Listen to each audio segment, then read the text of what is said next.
एक छोटे से गांव में एक लड़का रहता था। उसका नाम था चपलू। नाम सुनते ही लोगों के चेहरे पर हल्की मुस्कान आ जाती थी, लेकिन पूरे गांव में उसकी पहचान सिर्फ एक ही थी, बेहद आलसी। सूरज निकलते ही पूरा गांव जाग जाता। कोई खेतों की ओर निकल पड़ता तो कोई अपने काम में लग जाता, लेकिन चपलू, वह कभी चौपाल पर बैठा रहता, कभी इधर उधर की बेकार बातें करता, और दिन कब बीत जाता उसे खुद भी पता नहीं चलता। उसे काम करना बिल्कुल पसंद नहीं था। मेहनत से वह कोसों दूर भागता था।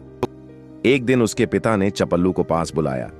अब समय आ गया है, तुम गांव छोड़ो, बाहर जाओ, कुछ काम सीखो और अपनी जिंदगी को सही रास्ते पर लाओ। चपलू मन ही मन मुस्कुरा उठा। उसने तुरंत हां कर दी।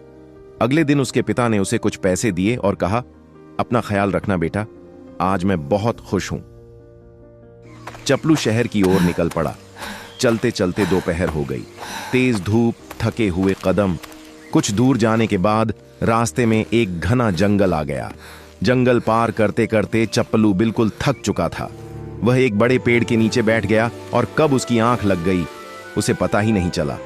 कुछ देर बाद उसकी आंख खुली। वह बुदबुदाया, थकान तो उतर गई, काश थोड़ा ठंडा पानी मिल जाए। और तभी उसके सामने ठंडे पानी से भरा एक घड़ा प्रकट हो गया और बिना सोचे समझे पानी पी लिया। थोड़ी देर बाद बोला, वाह, अब अगर थोड़ा खाना भी मिल जाए। इतना सोचना था कि तरह तरह के स्वादिष्ट पकवान उसके सामने आ गए। चपलू पेट भरकर खाने लगा।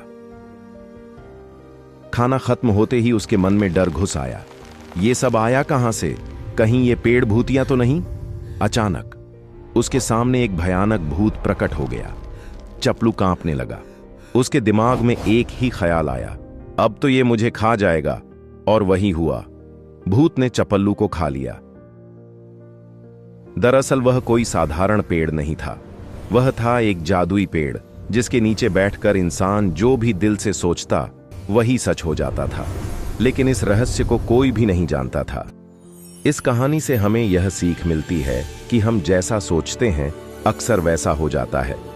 इसलिए हमें हमेशा अच्छा और पॉजिटिव सोचना चाहिए, ताकि कुछ भी बुरा ना हो।